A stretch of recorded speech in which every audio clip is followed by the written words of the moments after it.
What's up, Internet? My name's Nerdy. And I'm Claruce. And this is our spoiler chat for episode 4 of Moon Knight. That's the one. Yeah, we don't have the thing. We're on vacation, so yeah. We're going to Calgary Fan Expo. Yeah, we're going to be there all weekend. I'm excited. Yeah, hopefully we'll find a bunch of other nerds to talk about Moon Knight in person. But as far as talking about Moon Knight on the internet, how did you feel about this episode? Well, hopefully you've seen it already, because this is a spoiler chat. This is all spoilers, and there are so many. Wow. We watched it last night. Yeah. And I am still very confused about how I feel. And I didn't really enjoy it. I feel like I've been duped, and not in a way that's like clever. That's just like I had the rug pulled out from under me as like a mean prank. I really like the first half. Sure. Yeah. Yes. I want to start. Let's get in. Let's get into the. Yeah, because I think I want to talk about the last bit, and I want to like get into why I don't think it works for me. Yeah, absolutely. But interestingly, this is the first 4 episodes is what was sent to critics. So this is the cliffhanger that critics were left with. Can you imagine? They've been waiting on this for like a month and a half now. Can you imagine sitting with that ending for like a month, being like, where does this go? Yeah, that's choice. But the first half of this episode, I want to talk about it because I really love her name's. I still have not learned how to pronounce her last name, and I feel bad about it. But May Kalamoui. Yeah. I hope I'm getting that right. This episode, she's so good. Yeah. Layla has some great scenes, and May Kalamoui's performance in those scenes is excellent. Yeah. And I really liked Layla. I was like, oh my god, like this character is really fully developed in a way that sometimes background characters in Marvel shows are a little bit less so. Yeah. And so in terms of like, she's obviously set up as this like love interest, and we'll talk about the one scene involving her that I don't like about this episode. But May Kalamoui's performance in this episode I thought was really solid. Yeah, really well done. I love how complicated she is, and I really like that her and Mark's relationship is complicated in so many ways. It's never felt like super like Disney-fied. I don't know. It feels real. Having said that, this episode starts with them. I guess we should say first. It starts with them hiding in the sand from a truck that saw them. That shot was very confusing. That beginning scene was utter nonsense. Like, they rolled down a hill, and like the truck was like shooting at them, and then it didn't see them at one point, which was like really lucky. And then they're like, oh, I think that guy's dead. And they're trying to like shoot at Layla, and then Layla throws a flare onto their ammo, which like cool, okay. But the in between I don't think parts, that would work. I don't know. I don't think it doesn't gunpowder like ignite. Yeah, but I don't think that flares produce enough heat to like ignite as quickly. Like, I think that if you left a flare sitting on top of ammunition, the heat would eventually get into the bullets. But I don't think that like bullets just spontaneously combust immediately upon. Yeah, because it was just very fast. I also thought, and maybe I am completely wrong here, the internet will tell me if I am, but I also thought that they made flares nowadays much safer and not as hot, so that like you were less likely to injure yourself in those like situations. I see. This is one of those things where I don't know. It just like they produce a lot of light, which is their point, but they don't produce a lot of heat. I don't know. This is just. Me neither. It was just one of those things that because I didn't know, it wasn't. It was odd. I didn't realize bullets were so. Fragile. Yeah. If it is possible, someone in the comments let us know, and then if it is, that's fine. Yeah. I thought like she was gonna throw it on, and then they were gonna start driving away, and then eventually things would pop off. Because I just figured it would take some time for the heat to get through the metal, but it just kind of went like immediate. Yeah. I don't know. Yeah, that whole beginning scene, I honestly just like forgot about because it was so poorly done. Well, and then they do get away. They drive off. Stephen wakes up, and they get to Amit's tomb, where the entirety of the camp is like totally cleared, and they look for supplies, and then Mark and Steven argue about Steven being attracted to Layla, which I didn't feel in the last episode. Like, it seemed like they were working together, but it didn't seem like that Steven was, like, super horny for Layla. I noticed it in the very first episode when she came up to his apartment. But ever since then, I haven't. Like, I'm that not saying hasn't that he's not been attracted to her. I'm saying that, like... But it hasn't been, like, a weird thing where he's, like, ogling her at every chance he gets, and Mark is like, yo, dude. I just don't understand how Steven could have Mark in his head and still behave the way that he does. Like, it would be like if you were to kiss your buddy's girl at the bar while he's there. Yeah. You know what I mean? And so that was... I don't know. I didn't like anything about the kissing scene. I thought it was awkward for both of them. So awkward. I don't know why Layla's interested in Steven. I had no idea. It almost feels like she's trying to, like, get back at Mark in a really petty way. Yeah. Well, because it was so awkward because she went to go kiss him and he was like, blah, blah, blah, blah. No, and then he doesn't, so she goes to kiss him and he doesn't do it because he feels guilty about Mark. So he brings up something about Mark and then he feels proud of himself for being honest. So he feels that because he's proud of himself, he can kiss her back. So then he, like, grabs her shoulders, like, really awkwardly and he's like... It's a terrible kiss, by the way. Yeah, oh God, and she's like, All I can say is Finn dodged a bullet. Oh God, yeah, I hated that. I hated all of that. And so I guess it, like, I feel like 5 minutes ago we were like, oh yeah, the first half of this is great. No, but then they get into the tomb. The middle bit is great. And that part, the tomb part is great, but everything before that is complete and utter nonsense. There's no guard It's not nonsense. No, the guards are dead. They pan over and they show that, like, tool that the clicker is using later on in the tomb. So, like, the Harrow's guards have been taken out by the clickers, right?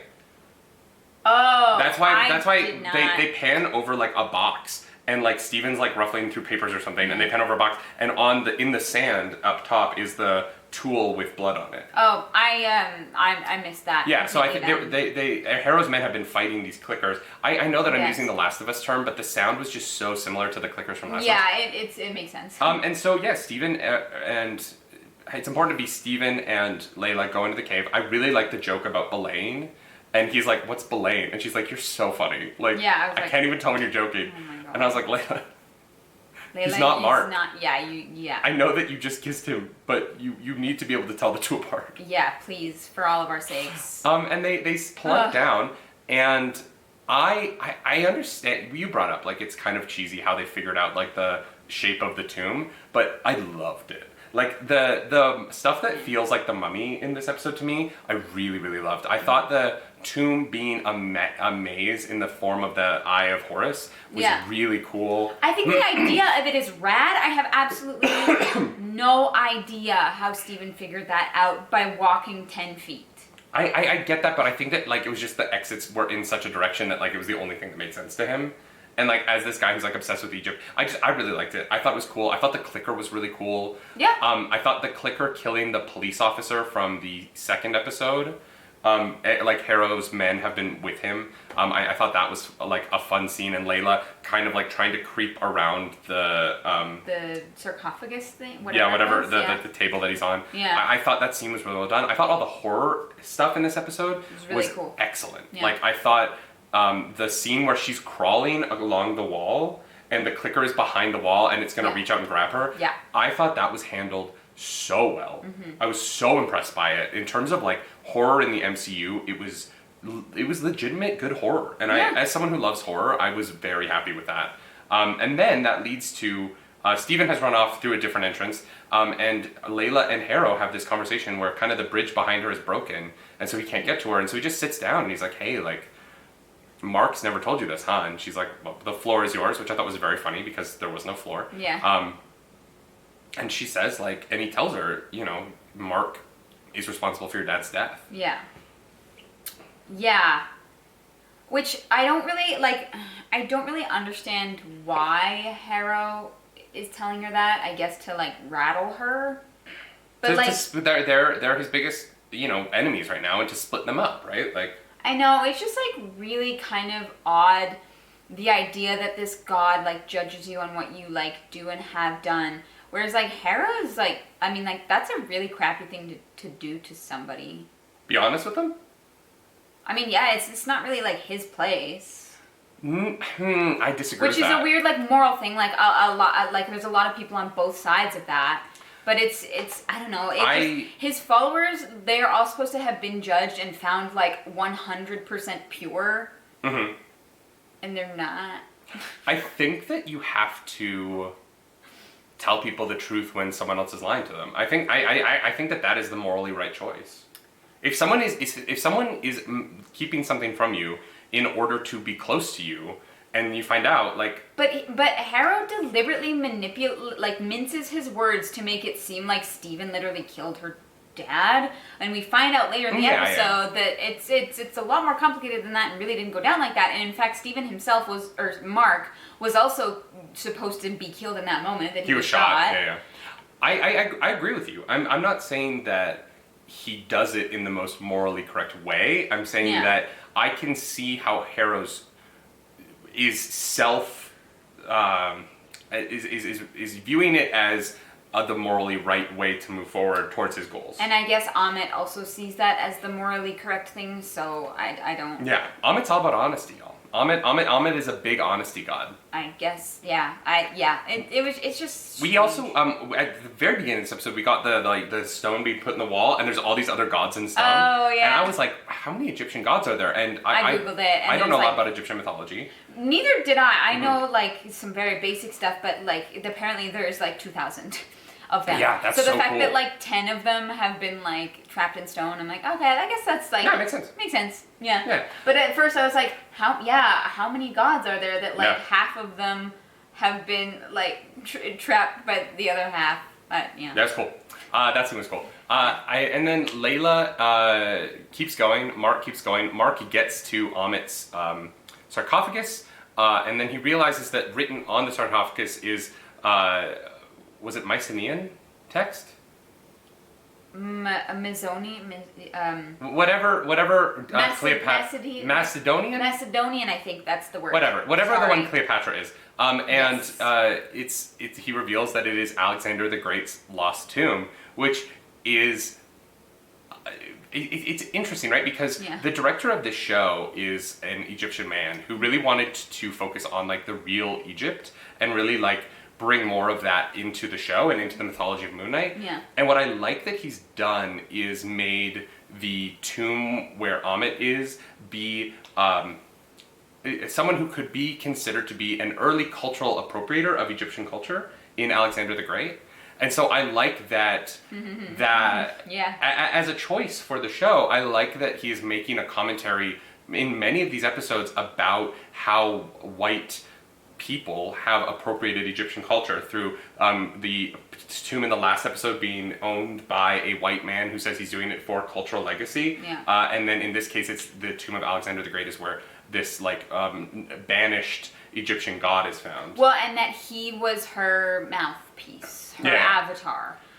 So yeah, that was very fascinating. I think that I don't know his last name, but the director, I think that I should learn it. He's doing a great job of infusing, like, a real view of Egypt in this show, while also I know we've criticized some of the decisions the show's made in past spoiler chats, and sure. I don't necessarily love the show, but I do really... No, those critiques stand. I really enjoy some of the way that he's handled these questions about Egyptian culture and the way that it has been appropriated in so many different ways over the years, particularly, in TV and film, and getting that to be a part of the show is really interesting. Yeah, it's important to acknowledge because we have been critical, but I think, like, for us, the most important thing is honesty, and we'll be honest about what we like and what we don't like. Yeah. So, we're not just here to, like, crap all over everything. I don't want to crap all over this. I like the show enough. Like, I'm interested in tuning in each week. Because here's the thing, and we'll get into the end, but this is a kind of show where the end could really satisfy and improve the begining. I actually, at this point in time, do not know if there is an ending to this that I will like. That's fair. So let's get to it, though. So Mark realizes that Alexander would have been the mouthpiece of Ahmed, and so he rips his jaw open. He opens Alexander the Great's jaw and just goes full fist in there. Yeah. I'm like, how deep... Like, because the statue they pull is about this big. So after Alexander died, I'm assuming they like cut him open and shoved it in there. Yeah, because it wasn't just in his mouth. It No, was like it was in his throat, yeah. I guess. Well, because there's no way, like, it was legitimately about this big, so like Yeah. on like a. But male, but Steven but is he's, like to there. all the way elbow in. So like, it would have been like he reached through the mouth, but it would Yeah. have been like in the stomach. Yeah, it was. It doesn't matter. Yeah. It was, okay. I was expecting him to open the mouth and like the head would be poking out. Same. Yeah. But when he started to like really get in there, I got a little uncomfortable. Yeah, no, I thought it would like in a good way, literally, but I was like, a little bit like, oh wow. be in his throat, and it wasn't. But I just wish he'd been wearing gloves. I know that tomb's been there for a long time, but like you don't know. Yeah. You, with COVID and like the world right now, I'm just kind of like. You think Alexander the Great's dead body has COVID? Well, they're about to open that the sarcophagus or whatever they found underneath Notre Dame. That's been closed for thousands of years, and I'm like, just don't. Just don't. We don't need some like ancient disease that's just been waiting in that sarcophagus to like get out. You know, sometimes when This is the zombie apocalypse. I watched The Mummy a lot as a kid, and I'm like, maybe if we just keep it closed, they can't get out. Yeah. Yeah. Yeah. Anyway. 100%. So Can't Harrow. they just use X-ray vision goggles to like see in it? No, I think the one they found at Notre Dame is lead lined, or like it had like the I don't know, maybe. I shouldn't bring up things that I'm not 100% sure on because your follow-up questions always get me. So Layla shows up and she is not happy. Fair. And her performance in the scene is really solid. And she also just had the fight of her life. You know what I Yeah. mean? Like she just very narrowly escaped that thing, which was horrifying. She killed. One thing about the show that I do love is that they have not explained any of the Egyptian creatures as like what they are. No, they're just there. Like, has the clicker just been there? In just, the tomb, oh, guarding it? waiting? I think it's like it's supposed to be a guardian of the tomb, like of some kind. I But guess. yeah, yeah. But doesn't Amit want to be found? So a guardian for who? Like, because Amit wants to get released, right? So it's not Amit wouldn't put guardians in place to keep people who are going to release her out. But And I'm assuming, the gods didn't know that Amit was there, so they can't have put the guard there. So, like, whose guard is it, and for what purpose? Maybe Alexander the Great, right before he died, was like, you gotta make sure that she doesn't come back. Oh, he turned on her. Maybe, I That don't, would I be don't know. interesting. That's the only explanation I can possibly think of. Yeah, I just want to know, like, what is the magic behind them? Like. Maybe that's why he Nah. hid the two. Yeah. Meh. So Steven lets Mark out, and we get another great performance from Oscar Isaac in the switch again. He just really crushes these moments between the two men. Yeah. And he kind of does the whole like, 2 seconds ago you were convinced that I was the villain, but the actual truth is that I'm not that bad. I was a mercenary, but like it was the other mercenary that did it. He shot me as well. And I love that a lot of movies and TVs, they want to like have a moment where you're always the good character or bad guy, and then they immediately take it away with like, oh, like I was like a bad guy, but I wasn't like that bad a guy. Yeah. I think it would have been more interesting if Mark had been like, yeah, I did it. Yeah. I don't know. It would have been tough because I know they want the ongoing relationship with Layla. Or like it was Jake. Or it was Jake. Something like that. But I felt like if you're going to introduce this idea that Mark is responsible, they could have let it go on a little bit longer. Yeah. Yeah. But no, they have to resolve. Because I was like, these guys are coming. They're going to run away and then we're going to get the resolution to whatever this is. But no, Layla insists that they stay there and talk about it right this moment, which then results in Mark getting shot. Well, and they honestly, they could have had, if Harrow had shown up a little bit earlier, and so Layla didn't get the answer because Mark was shot, like he's about to answer her and then Harrow comes in and shoots him, I think that could have been just something, it was just kind of a like, okay, we're going to build this tension and we're just going to kind of immediately deflate it, because it's not really, like, you can't really blame, he carries guilt for it in a way that I think is appropriate, but he's like, I didn't shoot your dad, I was shot that night, I was supposed to die as well, I didn't, because I'm assuming that's the night that Khonshu... Well, yeah, and I probably, but also it's one of those things where it's like, well, you're still a bad dude. All right, let's get into the big white room. Remember last week when I said that if you like the ideas that I like in Moon Knight, that you should go watch Legion? I think that was last week, right? Welcome to Legion, the television show. Mark wakes up sedated in a mental institution, I think is the right way to say that. I mean, it looks pretty fake, but yeah. Yeah, it's very white, which seems like a bad choice when you have people who are going to have outbursts or, uncontrolled moments. Well, it just also makes the whole situation that much more terrifying. Yeah, it's a little stark. But, yeah. And so we see Harrow's, the people who have been following Harrow throughout the show are either working at the hospital. The two police officers from episode 2 are the wardens, I guess? Yeah, I don't know what the right word is. Yeah. And so, or the psychiatric nurses maybe, whatever. They're the ones who are restraining him. Yeah. Which I thought was interesting. I liked seeing these background characters from previous episodes are the characters that fill out the institution. Yeah. And Layla is there as well. As another patient, yeah. Mark Who wins steals his bingo, card. and she's like, "I'll share it with you this time," which was very cute. Yeah. And we get, we meet Harrow again. He's the doctor there, and then Mark runs into Steven. They run into a third sarcophagus. He's holding a Moon Knight figure. Yeah, he's holding Moon Knight. Yeah, he's holding Moon Knight, and then we get the scene of him in the. He's having a session with Harrow, who is saying all the vague doctory things. Yeah. And he was get, I was also institutionalized at one point. Before that, we get the cutscene. We cut into a TV show about Stephen Grant being right. You Indiana were Jones why character. are we in 4x3 aspect of the show? Yeah, I was like, what in the WandaVision is happening right now? Yeah, it was very odd for a moment, but that was clever. That transition into it, that was really cool. And then so we run into Steven. They pull Steven out of a sarcophagus. Then they run into a third sarcophagus, which is obviously where Jake is. Well, yeah. So because Mark has an outburst with Harrow, he's like, "No, you shot me," and he tries to get away and he fights these guys off. Yeah. So there is a violent scene that then incites him running and finding Steven in a sarcophagus. So they keep running. Yeah. And they run into a hippo. You missed the third sarcophagus. No, I said that. Oh, sorry. I said it. Jake is in that one, probably. Probably. And they run into a hippo. Yeah.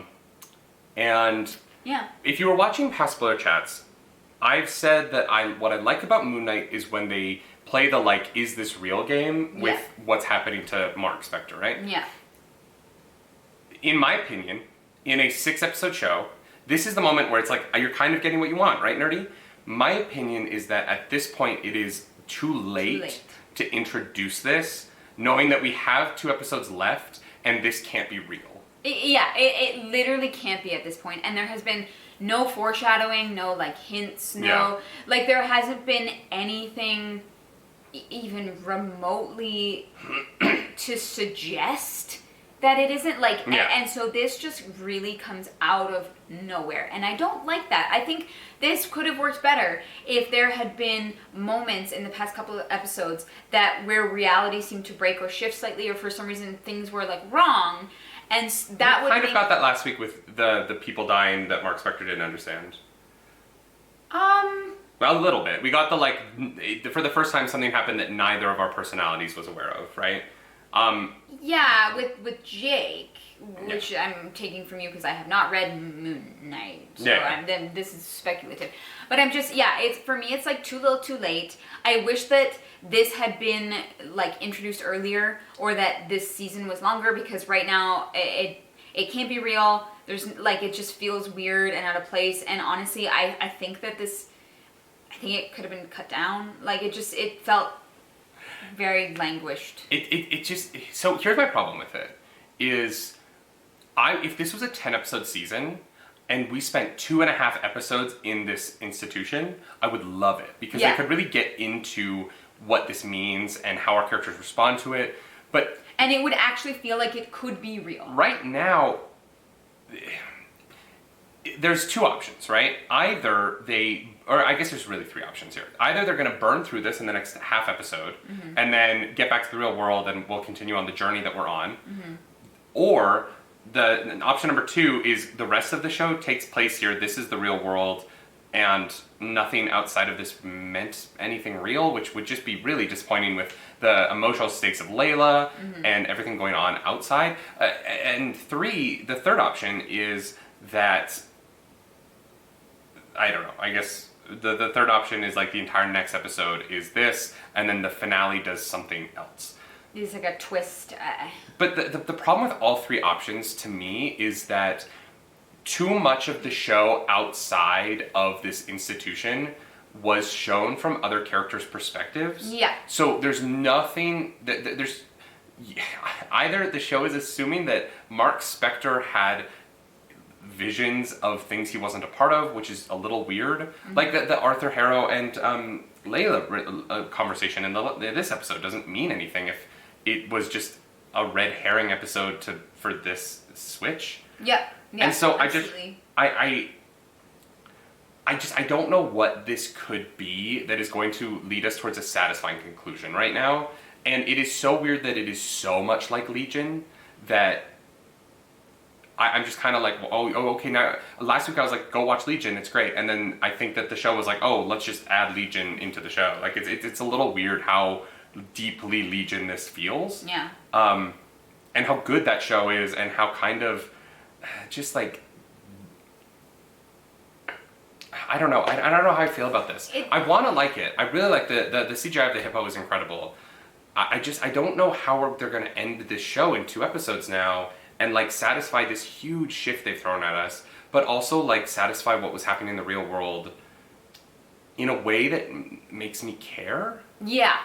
Yeah. Like right now I don't know what the stakes of the show are anymore. Right now I don't care. And that's not a good place for your audience to be in. Because assuming, so in the next 2 episodes, here are all the things that have to happen. They have to satisfy this. Mark is going to have to save Layla from Harrow.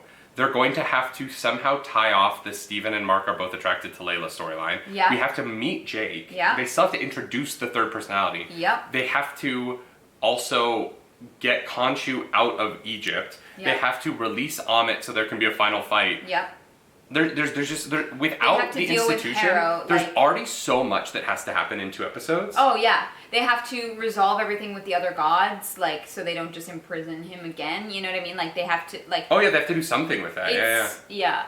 I don't know. I feel like they introduced something now that is just it's not really relevant to the kind of story that they were telling before, and I don't. And maybe it'll be super good. This is what I was talking about earlier, right? The final 2 episodes could be satisfying, and like if they nail it, and I go back and on a rewatch, all of the little things I'm picking up just mean so much, and it's such a fun show to rewatch once you've seen the ending. I'm willing to eat crow on this 1,000%. Like there's so many possibilities here. Sure, yeah. At the same time, I just kind of feel like I don't necessarily think that's what's going to happen. I don't either, and that's what I mean. Like I don't think that there is an ending here that is going to satisfy me, and like that sucks. Partially just because I don't really know what the end game is. Yeah. Like Arthur is clearly going to release Amit. He has the actually the figure would have gone into the water with Steven, so maybe into the water. The water's this deep. Because he fell, right? Oh, and his face is out. The water only comes to about here, so. Yeah, I just don't know. I'm really... It was, like, fun for a moment when it happened. I was like, oh, cool, we're doing something weird. Yeah. And then I thought about it and I was like, oh, there's only 2 episodes left. They don't have time to get into this. Yeah. And still do the other stuff. Yeah. And I think that's where I'm just disappointed in Moon Knight. I think that the 6-episode structure was just too limiting on the scope of this character. Well, and what they wanted to tell, like the story that they wanted to tell. Yeah. Because it's just not working. Yeah, it's like wild, and I think that I've seen a lot of people on Twitter be like, it's so wild though, and I'm like, yeah, I don't know what it means. Yeah. I think that we have such a at times interesting, at times weird real world story that like I want them to satisfy, and now they're introducing something that I'm like, this could have been a really cool season 2 concept, or like this could have been if this had been the finale of the show, leading into a season 2 where you're like, oh, was the entirety of the show I just watched not real? That would have been wild, right? That could have been crazy. Yeah. But putting it here means that you now have to satisfy this storyline, get back to the real world, and satisfy all those storylines while introducing some kind of conclusion that has stakes and matters. Yeah. Like, there's going to have to be something about the finale that is a big fight or something. Yeah. Because there's been very little Moon Knight in the Moon Knight show. Yeah. Right? Like, there really hasn't been much Moon Knight. I don't know. I really don't know how I feel about it. It's a very oddly paced show. And I think that that's been pretty much consistent across the Marvel shows. I think they struggle with pacing. And I think that this is another episode that falls into that category. Yeah, I will agree. Yeah. Yeah. But at the same time, going into the finale of Hawkeye, I was like, guys, there's way too much for them to satisfy. And like, while I do think Echo didn't quite get enough in that, she's getting her own show. They go into production this week, so I'm not worried about Echo. We're going to get more of her. I actually think the Hawkeye finale really did bring all of those things together. And I had a laundry list of things that I wanted from that Hawkeye finale, and I felt like I got them. Yeah, but none of the things in Hawkeye had to do with, like, the entire, like, pantheon of Egyptian gods. And the scale of it is different, and so that's why I don't think it will feel satisfying. But we're gonna see. We're gonna keep doing the chats, and we'll let you guys know what we think as we go along. Right now I'm like kind of, I'm just like deflated. I'm like, it's a show. It exists. There's some good stuff in it. There's some really cool stuff in it. There's some interesting ideas. There's some great performances. All three of the leads are unreal. Yeah, Ethan Hawke as Harrow is. Oh, he's fantastic. He's amazing. Yeah, but then on the flip side of that, there's a lot of feeling rushed and lazy with parts of the writing, and I just feel like I'm not fully invested because I feel like I've been like jerked around in a way that's not like, oh, a fun, cool twist, like I see what you're doing here, and this doesn't matter. Yeah, I agree. And so but we'll be back next week. In Calgary. If you like this episode, subscribe to the channel, like the video, leave comments down below. If you don't like the episode, leave some mean comments down below. Engage with us. Tell us we're wrong and that you're right and that this is the greatest MCU show ever, or that we're wrong and you're right and this is the worst MCU show ever. Whereas I think we kind of feel like it's in the middle. Yeah, it's not the worst thing I've ever seen, but I don't love it. I understand, like, this is what I would describe as mid. Mid, yeah. All right. Do something nerdy tonight, y'all. Follow us around the internet. I'm at Nerdy Nightly. I'm at Claus Polaris. That was awkward. Bye, guys. Bye.